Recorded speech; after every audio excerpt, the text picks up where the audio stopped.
I'm Rob Similcare. It has been an interesting couple of weeks around Washington, D.C., and it's my pleasure to be joined by Representative Jim Himes of Connecticut, back in his home district for spring break. Jim, how are you? Doing well. Crazy times as usual, but yeah, it's great to be back in Connecticut. Thanks for being here. So Sure. It hasn't been the most quiet spring break. I think it's probably fair to say for you guys. I know some members have, left the country, gone on vacation, but the Mueller Report obviously dropped last week, and that's been pretty much all anyone's been talking about. You've been in the middle of this for a long time now, serving on the House Intelligence Committee, as much as anyone in the middle of the Russia question. Right. And so what was it like for you to actually sit down for the first time and read the Mueller Report? What jumped out most at you for the first time in sitting down and finally reviewing the special counsel's work? Yeah, great question. Because I sat on the Intelligence Committee, I was probably more steeped in the mechanics of the Russian attack on our elections than most Americans were. And I've been urging everybody to read the report, if for no other reason, to look at the Facebook ads, to look at the Twitter stuff, to get a real detailed sense for how Russians attacked our election. As a member of the committee, I'd been looking at that for a long time. It's sort of hard to escape the conclusion that he was doing everything he could to obstruct this investigation. And I know that's a term with legal consequences, but, telling Corey Lewandowski to go tell the Attorney General to fire Mueller, that's just, I'm not one for bombastic language, but Volume 2 reads like a report of a mafia operation, of a boss who is paranoid and angry and acting wildly inappropriately. And then, of course, you have all the stuff in the staff trying to stop that from happening, ignoring the man's orders, not doing what he tells them to do, because I think they sense that a lot of the stuff he's asked them to do could conceivably be illegal. Right. Why do you think Robert Mueller stopped where he did on obstruction, left this question open, and sort of essentially punted it to Congress? I know that's a question a lot of people would like to get him in a hearing room to answer directly, but from your sense of things and the seat you've held on the Intelligence Committee, what is your sense of why that choice was made? Yeah, big picture, I think the answer is easy. The Justice Department has a policy that they will not indict a sitting president. Now, we could have an argument about that. But William Barr said, when he issued his Cliff Notes, that wasn't, that wasn't the reason. And he wasn't being honest because, of course, in the Mueller report, it explicitly says that there was a limit to where they were going to take this, given the OLC's, the Office of Legal Counsel's, opinion on the indictability of the president. So I think there's a fairly easy answer to that question, and it's there in black and white. Why the Attorney General decided to tell the American public something different? Sadly, I think the answer to that question is that the Attorney General regards his role as defending the president, learning from Jeff Sessions' refusal to defend the president and what happened to Jeff Sessions. I get really interested in the question of why did Mueller not demand to speak to the president? He got the written answers, most of which were I don't remember. But I just don't see obstruction is ultimately one of the elements of that is intent. I don't know how you get to intent if you don't even interview the person who. So you think he should have potentially should have subpoenaed him and required an actual in-person interview? I do. We he went had down the ability this path. to do that. Sure, of course he did. We went down this path with Richard Nixon, and of course, in our memories, an investigator went down this path with Bill Clinton, and Bill Clinton ultimately sat for a deposition. And I am really puzzled why Mueller didn't do that.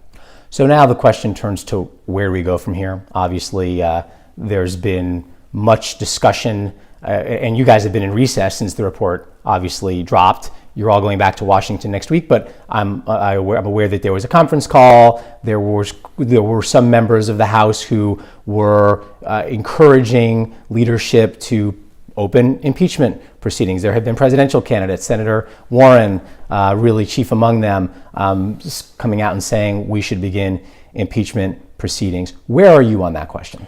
Well, I am, including tonight, going to be in a town hall meeting with my constituents to hear from them on what they think. I'm a representative, right? So I spend a lot of time reflecting on what my constituents think. I can tell you this, I don't have strong conviction right now on impeach or don't impeach. And let me be very clear about this. I think this president has done more than enough to cross the legal threshold, the high crimes and misdemeanors, which of course is an undefined term, to warrant it. Now, that doesn't mean it must happen, right? Impeachment is a political act. That's why it lives in the legislature rather than in the Supreme Court or the judiciary. So there's another calculation, which is, how will it play out? And that calculation is important anytime. Ask Newt Gingrich when he impeached Bill Clinton.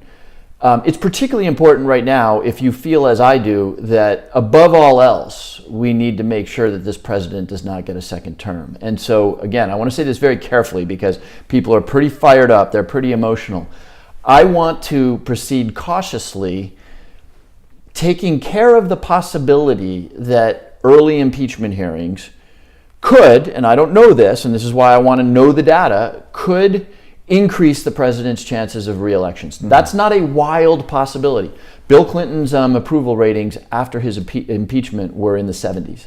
And there's a lot to this. So anyway, I can't answer your question with huge conviction other than to say, I think Nancy Pelosi is taking the right approach. Let's be deliberate, let's be cautious, let's keep elevating the behavior of this president and his people into the public eye and see where that leads us. But the North Star for you, it sounds like, is ultimately the question of how to defeat the president or ensure that the president is not president beyond his current term. Well, that's my political objective. Yeah. Now, people who are demanding impeachment now are making an argument that there must be accountability. And that's a fair argument. And they worry that if the president isn't impeached, that the signal that will be sent is that presidents can act badly. I'm not sure that's true. And what I mean by that is, want to send a signal, make the guy a one-term president. So I just think we need to proceed cautiously. So now you have people in my party saying, but you need to fight. Yeah, we do need to fight, but we want to win, you know? And we want to do this in such a way that we achieve our political goals, even as we are true to the notion of accountability. You mentioned data. What kind of data would you want to see? Is it polling data? Is it information that would give you the sense that, yeah, it's too much of a political risk to open impeachment proceedings here in terms of what it would do to the likelihood of the president being reelected? What are you looking for when it comes to data points to make that decision? Yeah. So look, my responsibility is first and foremost to represent my constituents. And so it's early days. The Mueller Report is not long out of the box. So, tonight I'll be having a town hall meeting sponsored by a group here in Westport. I'll be having that conversation. So my first objective is to understand how my constituents feel about it. But I want to come back to that word political. Political is a word that sort of drips with a little bit of oil to it, right? Yes. What I mean by political in this instance is something that is more akin to the actual preservation of our democracy. I've been saying for 2 years now that we will survive a year of Donald Trump's presidency, and I continue to believe that. There were moments when I wondered if I was right, and in fact now is one of them, because the president is now saying he's not going to abide by congressional subpoenas. That points to a constitutional crisis. But this isn't political or partisan in the sense that I want to win. This is political in the sense that I'm not sure our country can survive democratically with a second Trump term. That's what is at stake. Given that that's at stake, given the power of the impeachment weapon, what I'm saying right now is let's be thoughtful about how we approach that and not just jump into what would be emotionally very satisfying. Look, it would be enormously emotionally satisfying to initiate impeachment proceedings on Monday. We need to be good and sure that that's the right thing to do. Then there's the obvious question of success or likely success in any sort of an impeachment process. We know, obviously, that the Republicans control the Senate. We know, and you've said, that it does not appear, in your opinion, that there's any crime for which a Republican Senate would vote to remove President Trump. I saw you say that the other day. How much does that play into this? And I've had some people ask me, actually, on social media about the mechanics of this. And if the House did vote to impeach, where does that then go in terms of the Senate? Does that require Mitch McConnell, I believe it does, right, to hold a trial, and it pretty much would hold his feet to the fire and would put Republicans, quote unquote, on record one way or another in ultimately a judicial process that would take place in the Senate. Yeah. So I don't think that's too much of a question. And again, in serious things, we shouldn't speak in certitudes. But I believe the possibility that the Senate would vote to convict this president subsequent to an impeachment in the House is close to zero. Now, people say, well, when the Nixon impeachment hearings started or were about to start, they were unpopular, but popularity grew to the point where he resigned because he suspected that the Senate. Fair point. The politics of the United States in the early 1970s are radically different than the politics today. Look at Lindsey Graham. Lindsey Graham is probably the example of the most freewheeling, maverick-like Republican senator since John McCain passed away. Lindsey Graham cannot say or do enough to support this president. Every Republican senator out there, with the exception of Mitt Romney, has either obfuscated, like, well, what we really need to look at is that Russia didn't collude with the... I believe that the chances of a Senate conviction are pretty close to zero. So now what do you have? You have a House that impeaches and a failed conviction vote in the Senate. What does Donald Trump do with that? There's no question in my mind that what Donald Trump says is, Mueller found me innocent, exonerated. Now, you and I both know that that's not true. And the Congress found me innocent. So then what? Now we're looking at 2020 as the only other mechanism for accountability. And that's my point. Let's not do things, and I'm saying this without prejudice or without intent, a yes or no on impeachment. Let's not rush into things that could buttress his case for re-election. Mm-hmm. Let's shift to the other question I think that's out there post-Mueller report, which is investigations, House investigations, and what the House now should do. You mentioned the subpoenas on the tax records, which is a bit of another topic, although related certainly. But the question of how far now, taking impeachment out of the equation for a second, how aggressive do you think the House should be, your committee should be in pushing ahead with investigations going forward? And what is the point of doing that if impeachment is taken off the table? Well, there's an essential point there, right? Look, the ultimate arbiter of political success or failure in this country are the American people and how they vote. And the American people need to know the full story of the Trump administration. So there's two reasons to do hearings and investigations. Number one, that's Congress's job to do oversight of the executive. And God knows this president, more than any probably we've seen in our lifetime, needs that kind of oversight, whether it's Scott Pruitt at EPA or Wilbur Ross at Commerce or you name, I could go on and on. These are not people who are generally concerned with ethics or good government, and so they need a lot of oversight. And by the way, the Republican Congress should do that to a Democratic president, as they did. Mm-hmm.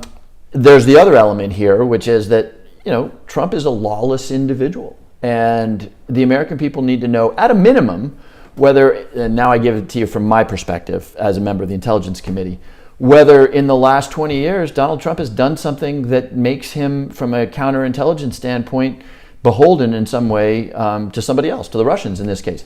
Were there loans that went to the Trump organization that were forgiven? I don't know if that's true. Was that part of Mueller's mandate, though, to look for things like that and uncover if there was some compromising position that the president was in? Not really, right? Remember, the mandate of the Mueller investigation was to look into the Russian attack on our elections and to examine whether there was collusion or actually I shouldn't use that word, conspiracy, criminal conspiracy. Mm-hmm.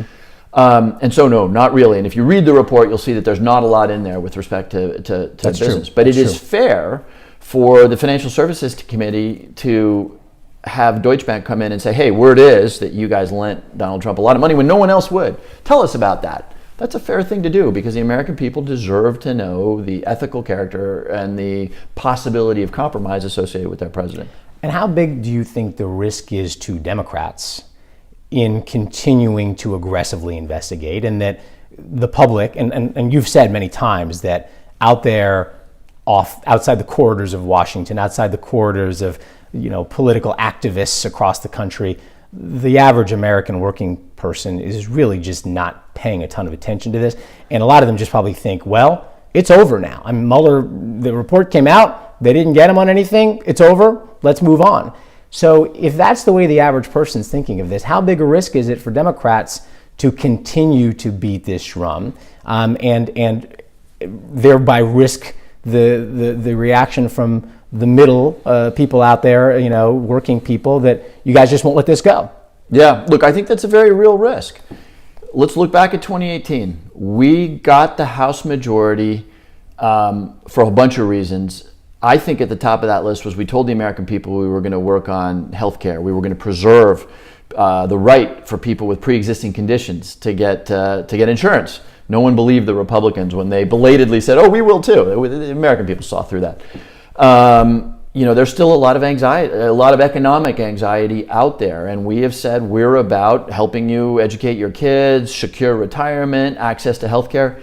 If we go into November of 2020 and the American people, however you want to define them, say, wait a second, you promised us that, and all you did was investigate the president, I think we've got a problem. Now here's the thing, it's not an either-or proposition. We do both. Everybody says we can walk and chew gum at the same time, but my point is we do both. And I'm pretty careful. Look, Connecticut went strong for Hillary Clinton in the last election. This is not a representative area of swing presidential districts. I am always mindful of the fact that my intuition isn't necessarily accurate with respect to how the voters of Ohio, Wisconsin, Michigan, North Carolina, and Florida vote. But we guys like me, better be pretty humble, because that's where this next election gets won or lost, not here in Connecticut.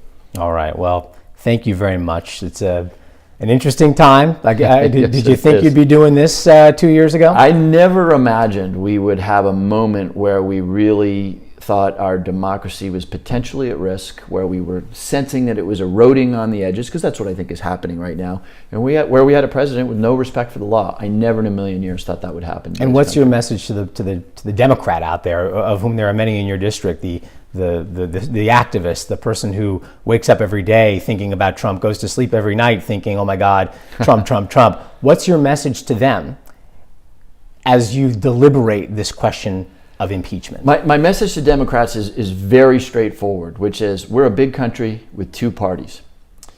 The party that attracts the most people, the most different groups of people and kinds of people, wins. And winning elections is how we do things in this country. So to my really aggressive, progressive base, God bless you. Be out there fighting in the trenches, etc. But remember, we also need to persuade people who don't necessarily see eye to eye with you. So yeah, let's do what we feel is the right thing to do, but let's do it in a humble, constructive way, understanding that unlike the Republicans, who have become a party of white middle-class men, well, I shouldn't say middle-class, white men, we have a big coalition of people, and we want it to be bigger. So we got to be adding, not subtracting people to our cause. All right, Jim, I know you got to run to an event here, so thank you so much. Thanks, Rob. For joining us. Really appreciate it.